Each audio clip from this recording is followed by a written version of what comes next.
Topic मेरा एक जीवन में मानना है कि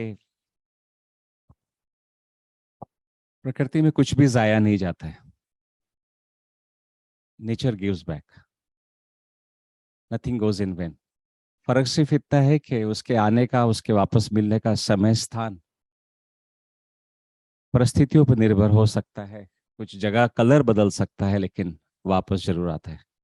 वो कुछ सिद्धांत की, कुछ लॉस की बात हो रही थी शायद। तो एक लॉ और भी था, every action has equal in opposite. So प्रकृति के सिद्धांत में थोड़ा सा गहरा है। It is not equal, it's a manifold. क्योंकि हमारे एक्शन करने का एक लिमिटेशन है। We are private limited by physical and mental dimension. But जो वापस किससे आता है वो अबंडेंस से आता है। तो वो उतना ही तो नहीं आ सकता कि जितना हमारी क्षमता के हिसाब से हमने किया है। So it comes back many fold to. So be ready for that. हमारे जीवन में कुछ भी होता है वो हमारे वजह से ही होता है। Whatever we did yesterday, today is coming to us, and yesterday and today is going to bring for us and tomorrow. So आज कुछ भी हमारे साथ हुआ है, ये बीते हुए कल की वजह से है।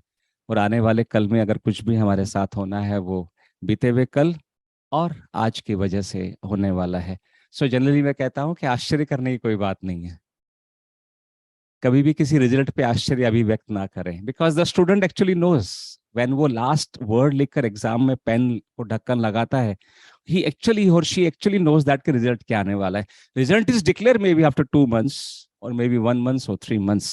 The actually student notes what exactly the written into the exam paper is there. ठीक है, हम फ्लॉलेसली चलते हैं, नो हैसल्स। कोई बात नहीं, आप बहुत अच्छी कोशिश कर रहे हैं, नो डाउट। आप बहुत अच्छी कोशिश कर रहे हैं, no doubt. So I was just taking that time so that we can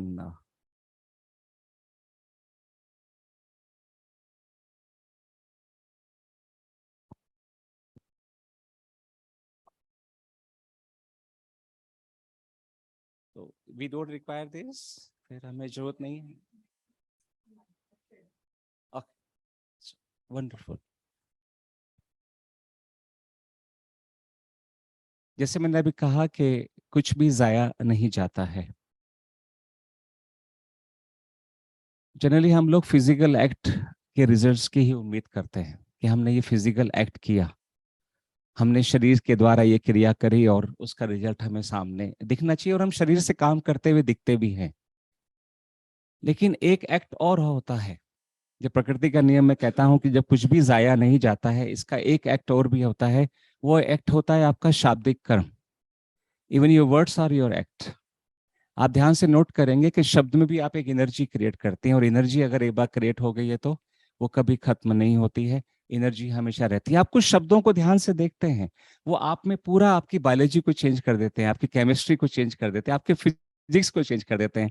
कुछ शब्द ऐसे हैं जिनको आप सुनना चाहते हैं, और खासकर ऐसे व्यक्ति से जिसको आप बहुत पसंद करते हैं, और वो व्यक्ति भी आपसे आके कहे आई लव यू टू, आपका पूरा डायमेंशन चेंज हो जाता है। और वहीं कुछ शब्द ऐसे हैं जिनको हम गाली के रूप में लेते हैं। कुछ शब्दों को हमने एक निग्लेक्ट अवस्था में, जिसको हम माइंड हमारा लेता है, अगर वो शब्द हम सुनते हैं, आगे ना आपकी बायोलॉजी, केमिस्ट्री, फिजिक्स सब चेंज होना शुरू हो जाती है।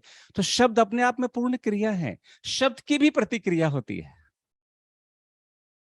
जैसे अगर नेताजी सुभाष चंद्र बोस कहते हैं कि तुम मुझे खून दो, मैं तुम्हें आजादी दूंगा, एक शब्द ही तो है, एक वाक्य ही तो है। भारत की ज्योग्राफी को, भारत की हिस्ट्री को, और हो सकता है कि कुछ मायनों में भारत के भविष्य को बदलने की क्षमता रही है उस एक वाक्य के अंदर, जिसने कहा कि तुम मुझे खून दो और मैं तुम्हें आजादी देता हूं। एक वाक्य और था, कंचन, वो वाक्य था अंधे का पुत्र अंधा।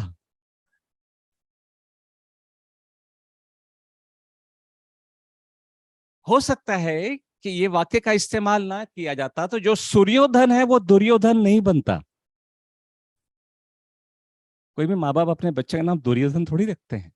सूर्योधन दुर्योधन में कन्वर्ट हुआ है, वो चिरहरण के बाद कन्वर्ट हुआ है, वो महाभारत के युद्ध के बाद कन्वर्ट हुआ है। तो एक वाक्य जो पूरे इतिहास को फिर बदलने की क्षमता। लेकिन ये भी तो हो सकता है कि इस एक वाक्य के कर्म के बाद शायद महाभारत में गीता के उतरना भी निश्चित था। तो शब्द अपने आप में पूरी क्रिया है, और शब्द की भी प्रतिक्रिया होती है। And own your own words. ये तो हो नहीं सकता कि मीठा मीठा गप गप और कड़वा कड़वा। थू थू, we have to eat our own words. लेकिन आप एक चीज नोट करेंगे, शब्द, कोई भी वाक्य आप मुझे बोलना चाहें, any one of you, this एक ही कंडीशन है। वो कंडीशन ये है कि don't bring in your mind first. Speak anything is bound to come from your mind first. आप जो कुछ भी उच्चारण करते हैं, जो कुछ भी डिलीवर करते हैं, ये आपके जहन में, आपके माइंड में, आपके ब्रेन में, आपके थॉट में पहले आता है। तो इवन आपके विचार भी एक क्रिया है और उनकी भी प्रतिक्रिया होती है। वहां भी अगर कर्म हुआ है तो उसका भी कर्म फल आपके पास ही आना है, क्योंकि वो आपका विचार है। और थोड़ा सा और गहराई में अगर हम उतरते हैं तो यह है कि विचार भी आपकी भाव स्थिति पर आधारित होता है। विचार कभी ड्राई नहीं होता। आप ध्यान से गहराई में उतरेंगे तो आपके विचार के नीचे होता है भाव स्थिति, आपकी मनस्थिति। कभी आप प्रेम में होते हैं, करुणा में होते हैं, श्रृंगार में होते हैं, वात्सल्य में होते हैं, विभस्त होते हैं, वासना में होते हैं, क्रोध में होते हैं, ग्लानि में होते हैं, और बहुत रेयरेस्ट मौके पे आप तटस्थ होते हैं। तो जो आपकी भाव स्थिति है वो आपके प्रोस्पेक्टिव को पैदा करती है। जब हम प्रकृति से कुछ भी चीज वापस लेने की उम्मीद करते हैं, रिसिप्रोकेट की उम्मीद करते हैं, आप देखिए कि एक्चुअल में किस लेवल से वापस आ रहा है। तो आपका भाव, विचार, वाणी और क्रिया, ये संपूर्ण रूप के आपकी एक रूपता बनाती है। Otherwise you're split personality. चाहते कुछ और है, रिजल्ट कुछ और आ रहा होता है। और हम बोलते हैं हमने ऐसा कब चाहा था। कई लोगों को आप जीवन में मिलते हैं कि मैंने आज तक किसी का बुरा नहीं किया। वो अब सिर्फ शरीर डायमेंशन की बात कर रहा है। वो कुछ व्यक्ति थोड़े से और स्मार्ट होते हैं, वो कहते हैं कि मैंने आज तक किसी को बुरा बोला भी नहीं। थोड़े से और देर शाने होते हैं, कहते हैं कि आज तक किसी का बुरा सोचा भी नहीं। दोस्त ने कहा कि अपने विचार कहाँ होते हैं। लेकिन क्या आप ये भी मान सकते हैं कि भाव स्थिति में भी कभी कुछ नहीं आया है? क्योंकि भाव भी अपने आप में एक पूर्ण क्रिया है। जब कृष्ण को 56 भोग लगाए जा रहे हैं तो कृष्ण वो 56 भोग नहीं, वो भाव स्थिति को ग्रहण कर रहा है। 56 भोग तो बीच में पंडित जी खा रहे हैं, वो दिखते भी है, खाते पीते दिखते भी है बीच में। लेकिन जो भक्त और भगवान के बीच में क्या श्रृंखला चल रही है, क्या वाइब्रेशन चल रही है, वो चल रही है आपकी पूर्ण भाव स्थिति की चल रही है। तो आपके जीवन में जो कुछ भी प्रतिक्रिया हो रही है वो आपकी क्रिया की वजह से हो रही है। और एक्चुअली में हम पाने को जीवन समझते हैं। What we are receiving is actually life. Actually life is giving. पाना प्रतिक्रिया है, पाना रिएक्शन है, बाई प्रोडक्ट है। अगर हम देने के प्रति होशपूर्वक हो गए हैं तो पाने की चिंता कभी करने की है, रिसिप्रोकेट होगा ही होगा। कर्मण्येवाधिकारस्ते। कर्म अगर जागृत अवस्था में है, फल की चिंता करने की आवश्यकता नहीं, क्योंकि फल प्रतिफल है किसका? आपके कर्म का, आपकी क्रिया का। क्रिया हुई है तो प्रतिक्रिया होनी आवश्यक है। लेकिन हम क्या करते हैं? हम रिजिस्ट करते हैं। जब भी हम जीवन में रिजिस्ट करते हैं, आप रिसीवर को बंद कर देते हैं। आपने रिजिस्ट किया तो रिसीव नहीं किया। जब रिसीव नहीं किया तो रिसिप्रोकेट कैसे करेंगे?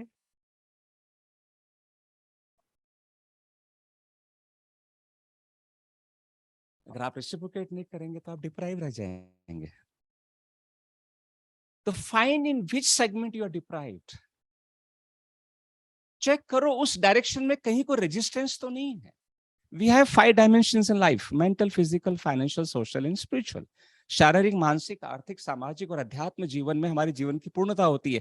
किसी भी एक जीवन में अगर आपको कुछ कमी महसूस होती है तो देखो, चेक करो गहराई में, beneath of all the carpets you'll find there's some resistance in that line। Resistance है, इसलिए आपके अंदर वो रिसेप्टिवनेस नहीं है। रिसेप्टिवनेस नहीं है, क्रिया नहीं है, तो प्रतिक्रिया कहां से होगी? और सारा ध्यान किस पे है? प्रतिक्रिया पे है।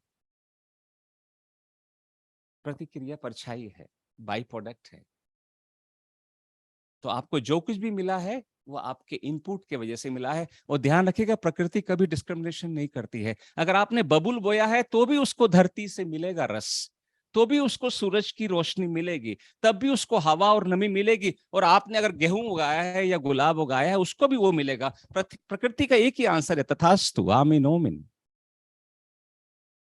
ये हमारी समझ में कहती है अच्छा है कि बुरा है। प्रकृति आपको तटस्थ अवस्था में चीजों को वापस दे रही होती है। तो जीवन में क्या मिल रहा है ये बहुत ही सरफेशियल है। जीवन में क्या दिया है उसी का बाई प्रोडक्ट आपको जीवन में मिलता है। तो ध्यान रखें, देने पे ध्यान देने की आवश्यकता। Otherwise the topic reciprocity is a by product only of the action, and for that action you need to be resistance free होना चाहिए, रिसेप्टिव होना चाहिए, और लाइफ को बदलते हुए नोट करते हैं।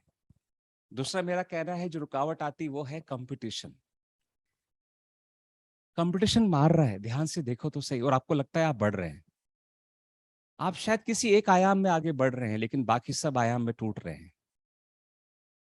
60 65 70 साल की उम्र में बीमारियां होती थी, 35 40 साल में सारी आ गई हैं। आपने क्या हासिल किया मालूम नहीं, शायद बड़ी गाड़ी या 2 करोड़ का बंगला, लेकिन 20 लाख की ईएमआई है। हस्बैंड वाइफ दोनों काम कर रहे हैं, एक भी काम नहीं छोड़ सकता। क्यों? एक में तो पूरी ईएमआई जारी है, एक में घर चल रहा है। लाखों रुपए कमाने के बाद भी शाम को शायद नहीं सो सकते, नींद की गोलियों की आवश्यकता है। तो आप ये नोट करें, कंपटीशन तोड़ बच्चों को सिखाया जाता है, we want our Chintu should be first. जो कि अभी 6 साल का बच्चा है, 8 साल का बच्चा है, वो मैथ्स में भी फर्स्ट चाहिए, इंग्लिश में फर्स्ट चाहिए, सोशल में फर्स्ट चाहिए, डांस में फर्स्ट चाहिए, स्पोर्ट्स में फर्स्ट चाहिए। वो क्लास में 50 बच्चे हैं, ऐसे 50 चिंटू और हैं। फर्स्ट आने के चक्कर में वो शेयरिंग को भूल जाते हैं। उनको लगता है कि अगर मैंने कुछ शेयर किया तो शायद मैं सेकंड ना हो जाऊं। कंसोलिडेट होते जा रहे हैं, एकाकी होते जा रहे हैं, शेयरिंग बिल्कुल बंद होता जा रहा है। जब तक कंपटीशन है, पूर्णता में नहीं आओगे। फर्स्ट थिंग इन लाइफ, अगर कुछ पाना है तो कॉम्प्लीमेंट करना शुरू करो डे वन से, और बच्चों को भी सिखाओ। आपके जीवन में कहीं कुछ भी अच्छा होता हुआ दिखता है, कॉम्प्लीमेंट करो, जेलस मत करो। जैसे आप कॉम्प्लीमेंट करते हैं, उसकी वाइब्रेशन में, उसकी ऑरा में आप वेलकम हो जाते हो। और जब भी आप कॉम्प्लीमेंट करते हैं, आप कोलैबोरेट का रास्ता खोल देते हैं, उसके साथ काम। इवन बिजनेस को देखिए, कितने आयाम है। एक दो व्यक्ति साथ में कंपटीशन कर रहे हैं, उनकी ग्रोथ देखिए, और दोनों डिफरेंट आइडेंटिटीज कोलैबोरेट करना शुरू कर जाए, उनकी ग्रोथ को आप देखिए। कोलैबोरेट करना सीखेंगे तो को एग्जिस्टेंस में कोई परेशानी नहीं होगी। और जो व्यक्ति सहज रूप में को एग्जिस्टेंस सीख जाते हैं, जो संस्थाएं को एग्जिस्टेंस सीखती हैं, वो ही को क्रिएट करती हैं। और जीवन का सारा उद्देश्य को क्रिएशन का है, कंपटीशन का नहीं है। आज 99 96 99% पे भी शायद एडमिशन की संभावना नहीं बची हुई है।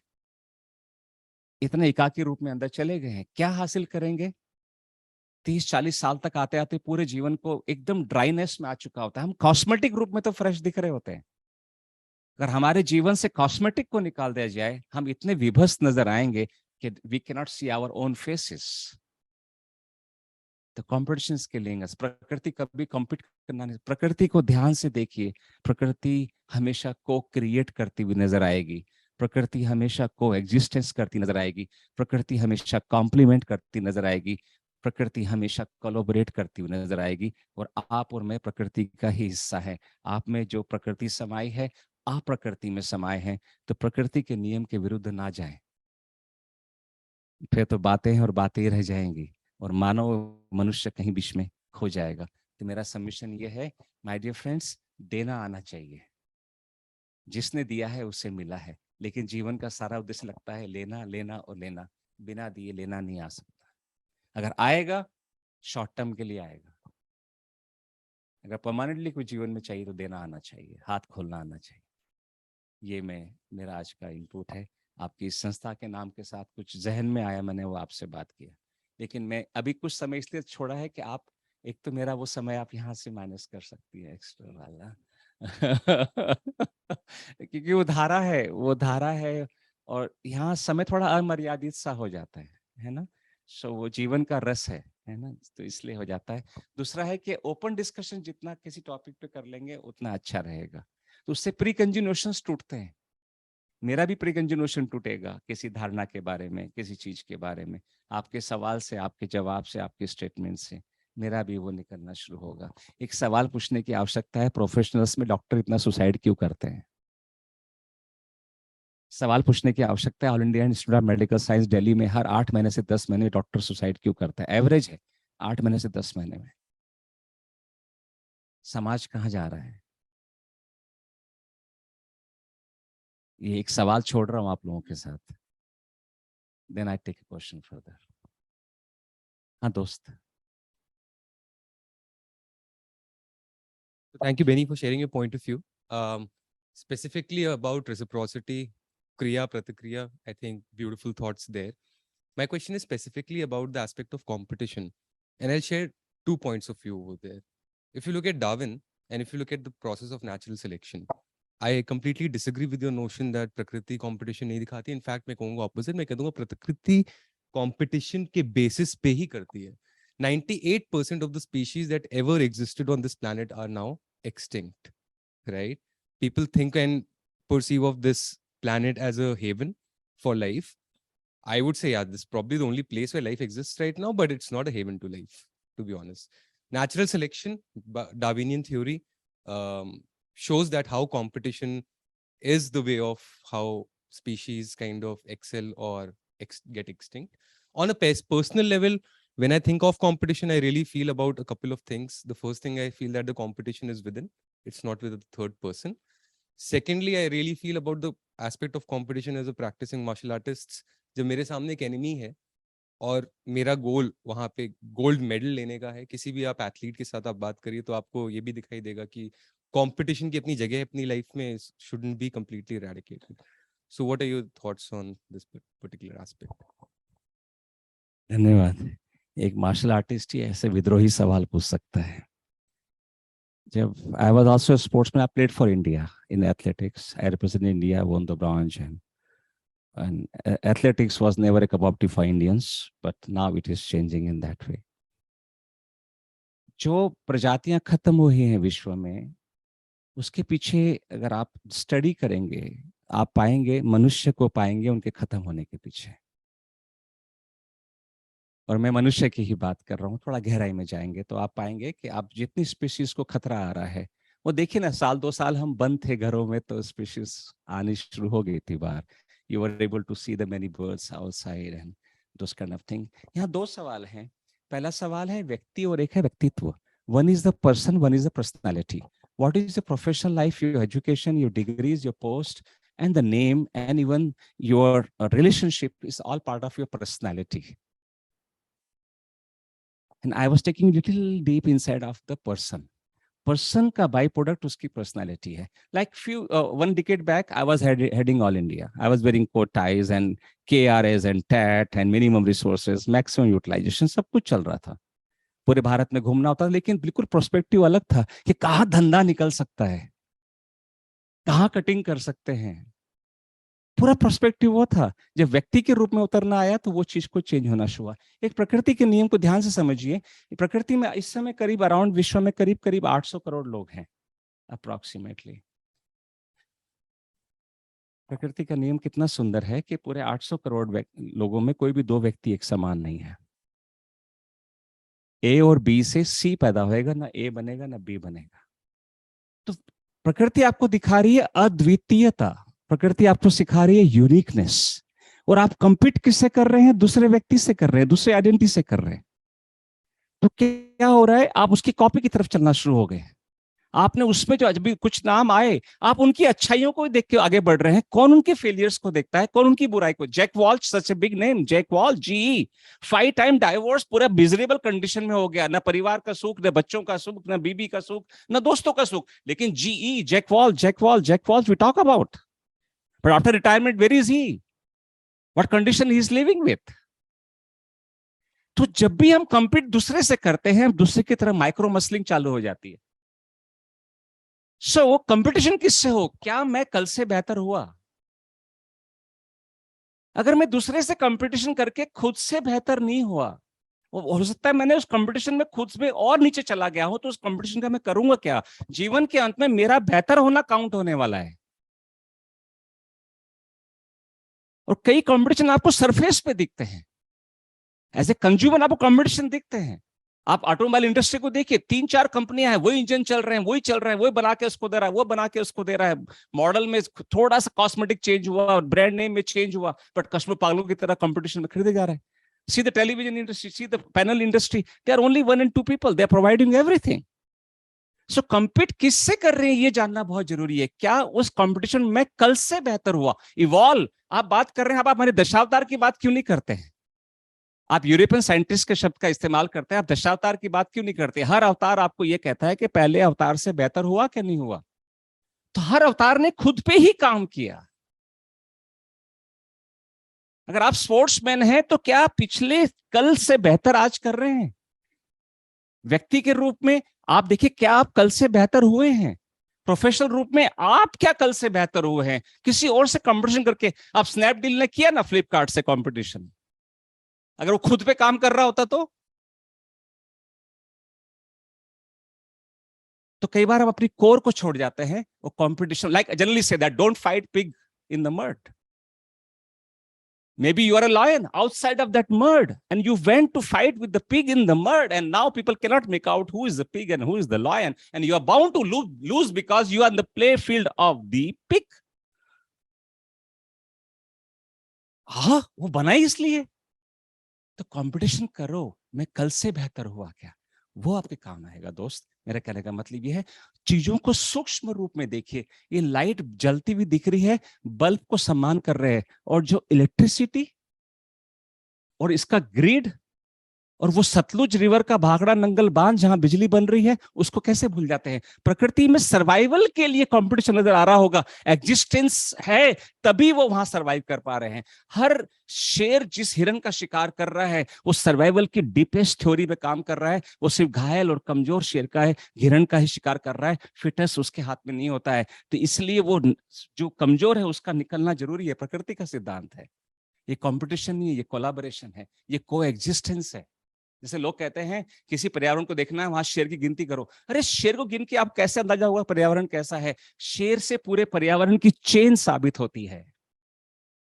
वो सरफेस पे हमें कंपटीशन दिखता है, कम्पीट विद सेल्फ। मैं कल से बेहतर हुआ क्या? मैंने कल से ज्यादा प्रयास किया क्या? प्रयास किया है तो परिणाम भी आएगा ही आएगा। खुद पे काम करें, कहने का मतलब ये है।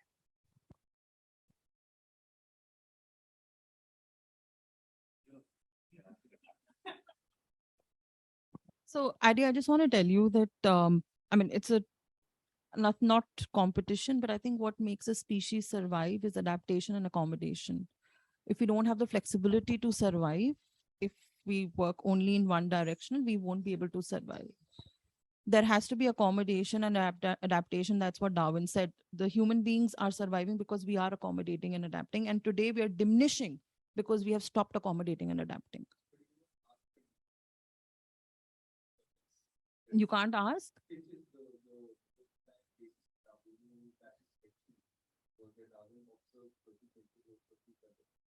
And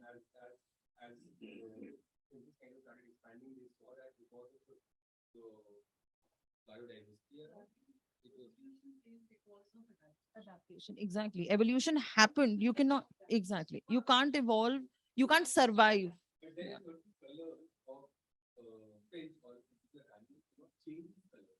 You don't have to change. You don't have to change. You don't have to change. You just have to adapt.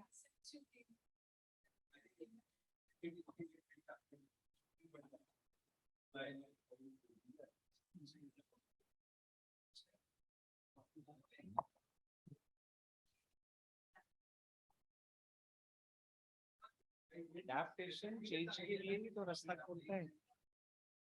While resisting, you cannot change. By adapting only you change. है ना? अब आप देखेंगे दो instinct हैं हर जीव जंतु की, इंक्लूडिंग पौधे। एक है रिप्रोडक्शन, एक है सर्वाइवल। है ना? सिर्फ दो इंस्टिंक्ट है हमें, नेचुरली हमें सिर्फ दो इंस्टिंक्ट है। एक, हम सर्वाइव के लिए चीजों के साथ अडाप्ट कर रहे होते हैं। सर्दी के हिसाब से सर्दी में, गर्मी के हिसाब से गर्मी में। नहीं पानी में रह पाए तो धरती पे आए, तो इवन उड़ने तक की कोशिश, पेड़ में चढ़ने तक की कोशिश। ये सारा सर्वाइवल ही तो है, अडाप्टेशन ही है। और दूसरा है रिप्रोडक्शन। ये दो ही हमारे नेचुरल इंस्टिंक्ट है। हर पेड़ भी यही कर रहा है, हर पौधा ये हर घास का तिनका भी यही कर रहा है, और एक मनुष्य के रूप में चेतना का उच्चतम स्तर भी यही कर रहा है ना? सो हम ये कर रहा। सॉरी, मैं पहले हाथ उठाया। Okay. So sitting next to the martial art champion also makes me ask something. You spoke about the competition part of it. It comes naturally in today's time and age. Since we're sitting today in the Reciprocity Forum, it's also about, again, you spoke very wonderfully about taking and giving. But because of the competition, otherwise, because of state of mind, this whole facet of giving at times takes a backseat, although you like to do that, right? And I think this happens because more than often one looks at, this entire thing with the prism of, being unidimensional or single dimension. That's one part of it. Secondly, is there's so much of, buzzword about, you being conscious in terms of how to get over it now. Awareness. So much so that, there are times, when this whole thing of awareness, almost makes you sit, as this becomes a facet care, there's a monkey sitting on your head, typically. So the fact is to really get to this side of the bridge, and looking at the simple human mind, if you're unconscious, we typically are, you sort of feel a sense of, innocence. Then this other state of being conscious, and then this awareness, right? Now to have the right equilibrium, don't you think a scenario wherein we are unconsciously conscious, a midway, could typically be an actual state of bliss? Because then everything is going to be natural and not, interested upon you. Could that be a best way forward to reach out to this whole state of, you being more receptive than ever?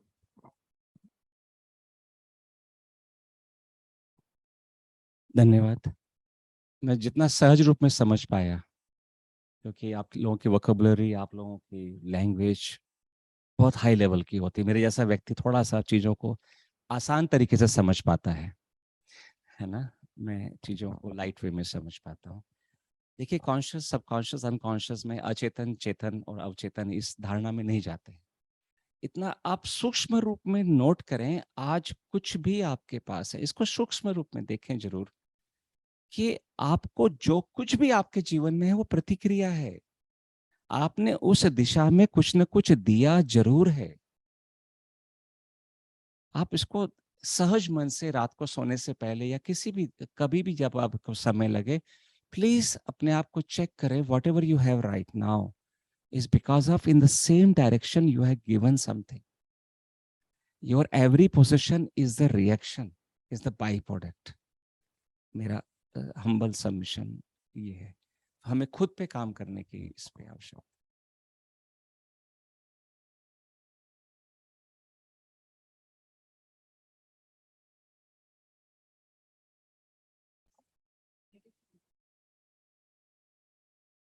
देखिए, क्रिया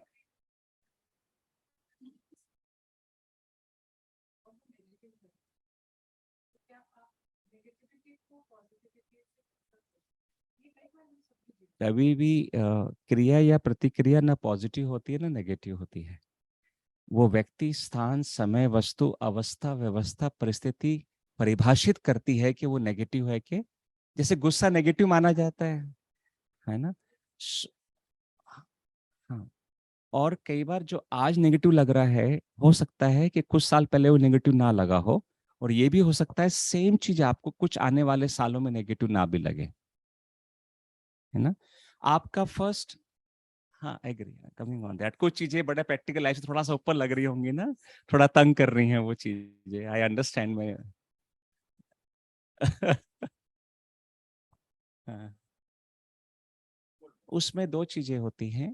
एक, आपके जीवन में वो चीज खुद उतरी है क्या? जैसे खुद बोला है, आपका फोन आया, आपकी बेटी फोन लाई है, अरे बोल दो आंटी को मैं घर में नहीं हूँ। उसी बच्ची को आपने अगले दिन स्कूल में कुछ झूठ बोलती है, थप्पड़ मारा। तो आप अगर खंडित हैं तो आपको सुधारने का अधिकार जो है आपके इरिटेशन या नेगेटिव थॉट प्रोसेस में जाएगा। अगर आप एक मुश्त हैं, अगर आप उस क्रिया में पूर्ण खुद उतरे हुए हैं, आप जब सुधारने में जाएंगे तो आप पाएंगे आपको गुस्सा नहीं आएगा। तो खुद का पूरा होना बहुत जरूरी है। जैसे गुस्से की बात है, गुस्सा कब आता है? जब भी आप हेल्पलेस होंगे आपको गुस्सा आएगा। Till the time you are in power you never be angry.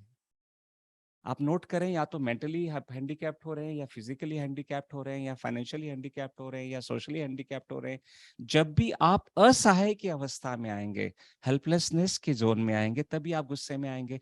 Helpless कौन हुआ? आप। दोष किसको दिया? उसको जिसने ये आपको मालूम करने का आपको एक अवसर पैदा किया कि आप इस बात पे हेल्पलेस है। तो हर चीज में कोई और कभी भी कुछ मायने नहीं रखता। ये सारा जीवन एकाकी यात्रा है। We all need to work on ourselves. इस सारा जीवन आई मी माई सेल्फ की यात्रा है, लेकिन सारा जीवन वो शीशे को साफ करने में निकल जाता है, चेहरे पे धूल नजर नहीं आती है। सारा जीवन अपने चेहरे पे काम करने के लिए है। ये मेरा सबमिशन है।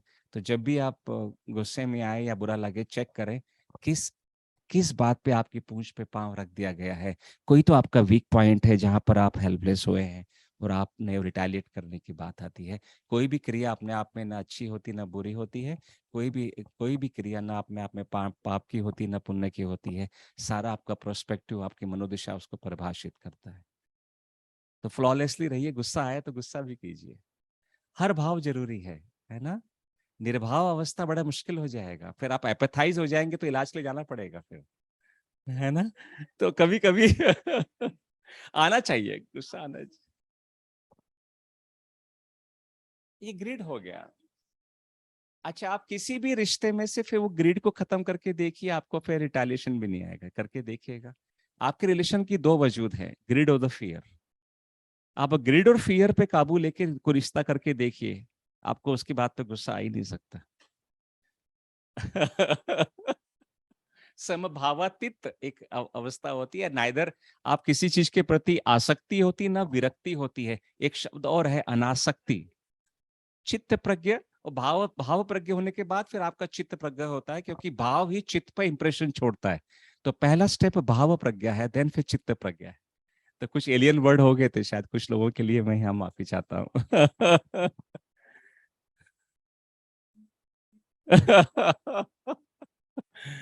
Grace of God. अच्छा है कुछ, there are few things you can only come down in these words. आप इसको कितना मेंटल स्टेबल बोलेंगे अच्छा लगेगा। चित्त प्रज्ञा आप बोल के देखिए, कुछ अंदर उतरता है ना। कुछ शब्द अंदर उतरते तभी हैं जो वास्तविक रूप में कहे जाते हैं। मेरा कहने का मतलब ये। प्लीज दोस्त, if anybody in there they want to ask anything, but thank you Aditya, thank you. आप लोगों के वजह से टॉपिक में पूर्णता हुई है।